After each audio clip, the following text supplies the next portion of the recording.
Hello friends and my dear students, welcome to my class and this is your favorite YouTube channel Vedanshi technical classes.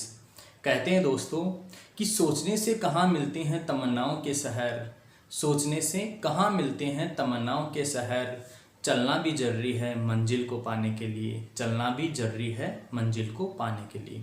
तो चलो start करते हैं इन्हीं विचारों के साथ। आज का टॉपिक फर्स्ट है प्योर कैपेसिटर।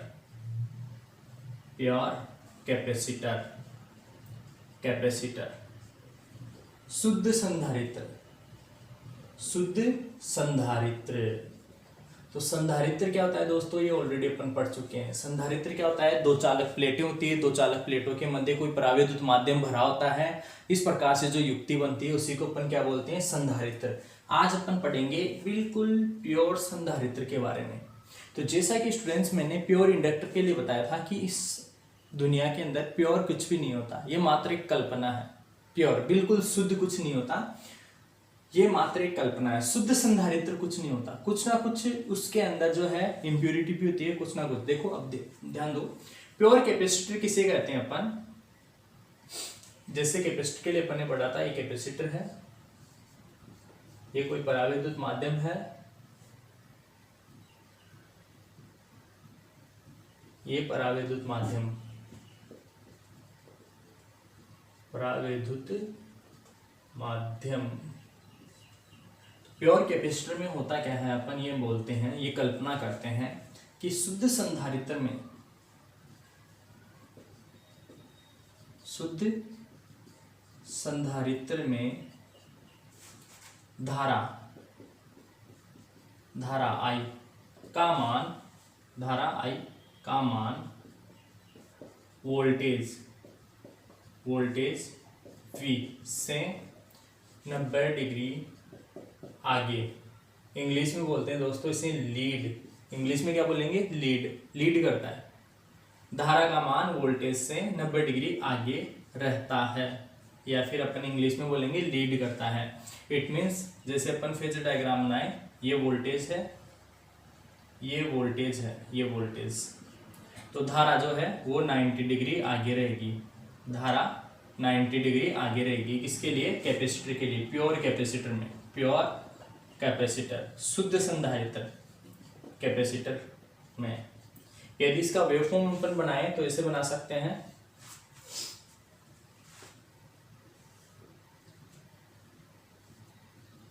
ये समय है, ये V या फिर I हो सकती है, I राइट, या फिर दोनों, अपन यहाँ पे भी दोनों की बना रहे हैं। तो यहाँ पे देखो, जैसे मान लो पहले इसमें वोल्टेज, धारा जो है वो वोल्टेज से 90 डिग्री लीड कर रही है, यानी कि वोल्टेज, जैसे मान लो फर्स्ट अपन ने वेवफॉर्म बनाई है वोल्टेज की, वोल्टेज, ठीक है। तो करंट क्या कर रही है, 90 डिग्री लीड कर रही है। दोस्तों इस चीज को समझो, इंडक्टर में मैंने बताया था, यहाँ ये वोल्टेज की वेवफॉर्म है, voltage right, current 90 degree lead करती है, 90 डिग्री आगे रहती है, यानी कि जब वोल्टेज 0 पे रहता है तो ऑलरेडी करंट जो है वो यहाँ पीक पे होती है, करंट जो है वो यहाँ पे पीक पे होगी। ये करंट की वेवफॉर्म बन गई, ये करंट इस प्रकार से होगी, यानी कि ये जो करंट है ये ऑलरेडी पीक पे रहेगी, पीक वैल्यू पे 90 डिग्री आगे रहेगी। इसका मतलब यदि आप इसको पीछे लेके जाओगे तो ये कुछ वेवफॉर्म इस तरह से बनेगी। तो ये करंट की वेवफॉर्म है और ये वोल्टेज की वेवफॉर्म है। ये करंट इसमें पहले ही पीक पे पहुंच चुका है, जबकि वोल्टेज 0 पे है। आप ध्यान से समझो इस चीज को, यहाँ धारा जो है वो ऑलरेडी पहले ही पीक पे पहुंच चुकी है, जबकि वोल्टेज 0 से स्टार्ट हुआ है, यानी धारा जो है वो लीड कर रही है इसमें, और वोल्टेज जो है वो लेग कर रहा है, वोल्टेज पीछे रहता है। तो शुद्ध संधारित्र में, शुद्ध संधारित्र में धारा वोल्टेज से 90 डिग्री आगे रहती है, धारा जो है वो वोल्टेज से 90 डिग्री आगे रहती है। यस, नेक्स्ट इंपॉर्टेंट बात शुद्ध कैपेसिटर के बारे में, कि शुद्ध कैपेसिटर में सक्रिय शक्ति ऊर्जा वे। यस स्टूडेंट्स, काफी बार क्वेश्चन पूछा गया है। प्योर कैपेसिटर में सक्रिय शक्ति ऊर्जा वे, active power loss, active power loss जो है वो शून्य होता है, 0 वाट। एक्टिव पावर लॉस कितना होता है, 0 वाट। देखो दोस्तों क्यों होता है ऐसा, एक्टिव पावर लॉस सक्रिय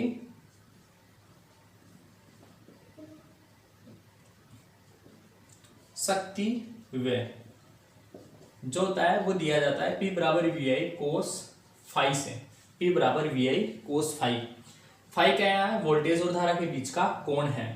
अब देखो फाई बराबर क्या होता है, यहाँ शुद्ध कैपेसिटर के लिए, शुद्ध कैपेसिटर के लिए वोल्टेज और धारा के मध्य कितना कोण होता है? 90 डिग्री। अभी पढ़ा अपन ने, वोल्टेज और धारा के मध्य कोण कितना होता है? 90 डिग्री। तो यहाँ पे एक्टिव पावर लॉस P बराबर वी आई कोस फाई का मान 90 डिग्री। अब बताओ स्टूडेंट्स, कोस 90 की वैल्यू कितनी होती है? कोस 90 की वैल्यू होती है दोस्तों 0। कोस 90 का मान कितना होता है? 0। तो ये होगा वी आई कोस 90 का मान 0। 0 से यदि गुणा होगा, 0 किसी से भी मल्टीप्लाई हो, 0 किसी से भी मल्टीप्लाई हो, वो मान 0 हो जाता है। तो ये हो गया 0, यानी कि एक्टिव पावर लॉस जो है, एक्टिव पावर लॉस कितना आएगा? 0 वाट। एक्टिव पावर लॉस कितना आएगा? 0 वाट। एक्टिव पावर लॉस 0 वाट, यानी कि अपन कह सकते हैं कि शुद्ध कैपेसिटर में सक्रिय शक्ति ऊर्जा है, एक्टिव पावर लॉस कितना होता है? 0 वाट। एक्टिव पावर लॉस कितना होता है? 0 वाट। नेक्स्ट इंपोर्टेंट नोट पॉइंट दोस्तों, शुद्ध कैपेसिटर हेतु पावर फैक्टर का मान भी शून्य होता है। पावर फैक्टर का मान भी कितना होता है? शून्य। दोस्तों देखो, पावर फैक्टर होता है, पावर फैक्टर, पावर फैक्टर होता है कोस फाई। यहाँ फाई की वैल्यू कितनी है? 90 डिग्री, क्योंकि phi is equal to 90 degree. शुद्ध कैपेसिटर के लिए 90 डिग्री, तो कोस 90 का मान 0। लेकिन दोस्तों याद रखोगे, ये जो 0 है वो लीडिंग साइड होगा, लीडिंग, क्योंकि यहाँ पे करंट लीड करती है, करंट लीड करती है। पावर फैक्टर शून्य ही होगा, पावर फैक्टर की वैल्यू शून्य होगी, लेकिन वो लीडिंग होगी, लीडिंग साइड। तो इस प्रकार अपन कह सकते हैं कि जो शुद्ध संधारित्र है, शुद्ध संधारित्र है, उसमें एक्टिव पावर लॉस 0 होता है। धारा का मान जो है वो वोल्टेज से 90 डिग्री लीड करता है, धारा का मान लीड करता है, यानी कि अपन ये भी कह सकते हैं कि वोल्टेज का मान धारा से 90 डिग्री लेग करता है, राइट।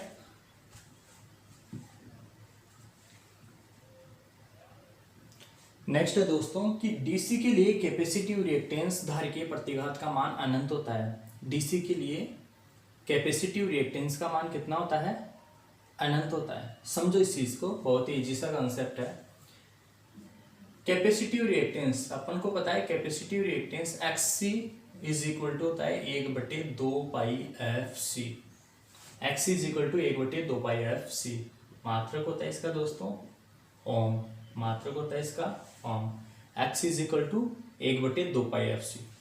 अब ये बोल रहा है कि डीसी के लिए, किसके लिए? डीसी के लिए। तो XC फॉर डीसी, डीसी के लिए कितना हो जाएगा? 1/2 पाई।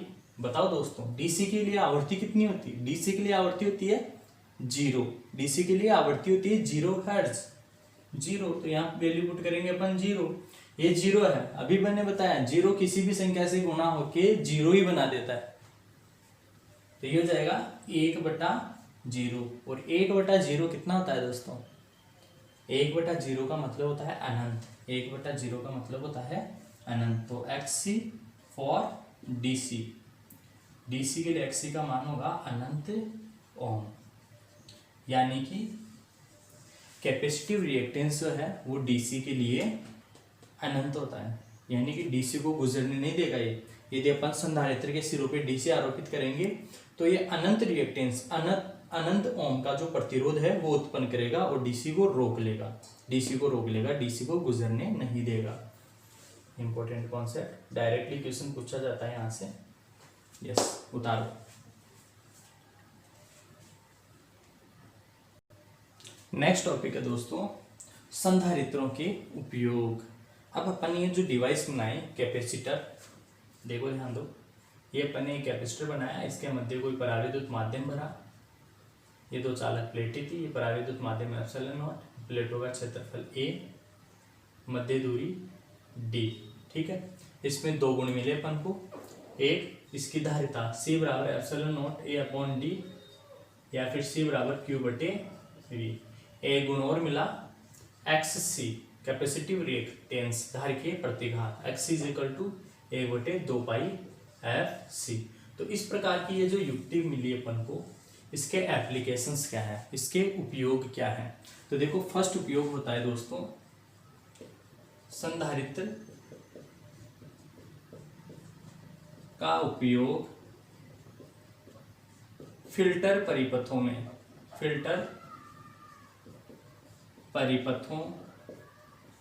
में किया जाता है। फिल्टर परिपथों में इसका उपयोग करते हैं। फिल्टर सर्किट क्या होते हैं अपन आगे पढ़ेंगे। फिल्टर सर्किट एक्चुअली जैसे रेक्टिफायर होता है, रेक्टिफायर में एसी को अपन डीसी में कन्वर्ट करते हैं रेक्टिफायर से, तो जो डीसी अपन को मिलती है वो शुद्ध डीसी नहीं होती, तो उसको अपन पल्सेटिंग डीसी बोलते हैं। उस पल्सेटिंग डीसी को शुद्ध डीसी में कन्वर्ट करने के लिए अपन क्या करते हैं, फिल्टर परिपथों का उपयोग करते हैं, जो सामान्यतः इंडक्टर और कैपेसिटर से मिलकर बनते हैं। तो फिल्टर परिपथों में जो है अपन संधारित्र का उपयोग करते हैं। ठीक है, इसके अलावा देखो इलेक्ट्रॉनिक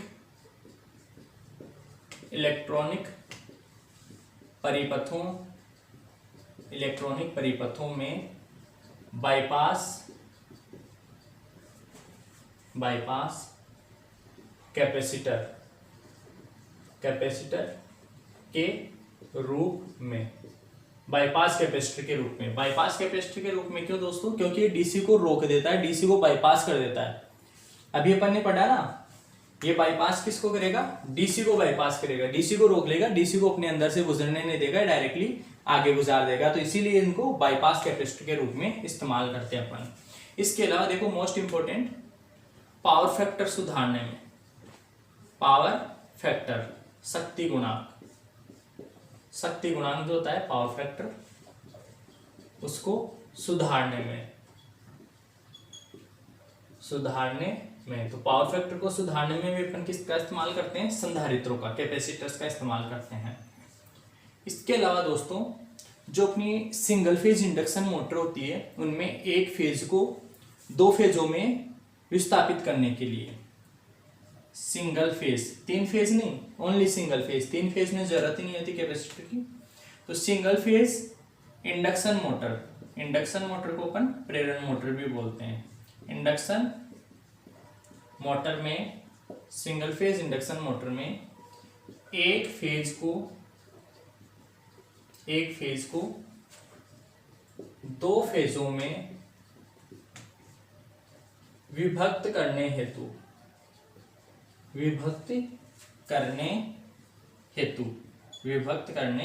हेतु जैसे अपने पंखा होता है, छत वाला पंखा, तो वो सिंगल फेज से चलता है। उस सिंगल फेज से डायरेक्टली मोटर स्टार्ट नहीं हो सकती, मोटर जो है उसमें टॉर्क उत्पन्न नहीं हो सकता। तो उसमें स्टार्टिंग टॉर्क उत्पन्न करने के लिए, अर्थात अपन टॉर्क उत्पन्न कैसे करते हैं, एक फेज को दो फेजों में बांटेंगे। जैसे एक फेज को दो फेजों में बांटते हैं तो उसमें टॉर्क डेवलप हो जाता है, तो उसके लिए भी अपन क्या इस्तेमाल करते हैं? संधारित्र। नेक्स्ट देखो, अपन ये भी बोल सकते हैं कि इंडक्शन मोटर्स में उच्च स्टार्टिंग टॉर्क प्राप्त करने के लिए, तो सिंगल फेज प्रेरण मोटरों में, प्रेरण मतलब इंडक्शन, प्रेरण मोटरों में उच्च स्टार्टिंग टॉर्क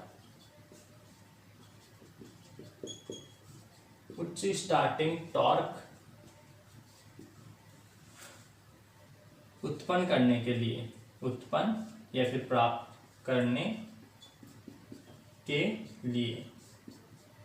तो इस प्रकार मुख्य एप्लीकेशन से ये होती है, संधारित्रों का उपयोग जो है अपन फिल्टर परिपथों में करते हैं, इलेक्ट्रॉनिक परिपथों में बाईपास कैपेसिटर के रूप में, पावर फैक्टर सुधारने के लिए, सिंगल फेज इंडक्शन मोटर में एक फेज को दो फेजों में विभक्त करने के लिए, एक फेज को दो फेजों में विभक्त करने के लिए, और सिंगल फेज मोटरों में अपन उच्च स्टार्टिंग टॉर्क प्राप्त करने के लिए जो है संधारित्रों का उपयोग करते हैं।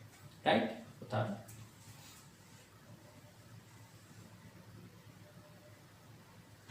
नेक्स्ट देखो एक नोट पॉइंट जो सामान्यतः कंपटीशन एग्जाम में पूछा जाता है कि छत के पंखे, ये जो अपनी छत के पंखे होते हैं, इनमें सामान्यतः कितने माइक्रोफेरेड का जो कैपेसिटर अपन इस्तेमाल करते हैं। तो दोस्तों छत के पंखों में सामान्यतः 2.5 माइक्रोफेरेड के संधारित्र का अपन इस्तेमाल करते हैं, का उपयोग करते हैं। 2.5 माइक्रोफेरेड, डायरेक्टली याद रखोगे इसकी वैल्यू को, 2.5 माइक्रोफेरेड।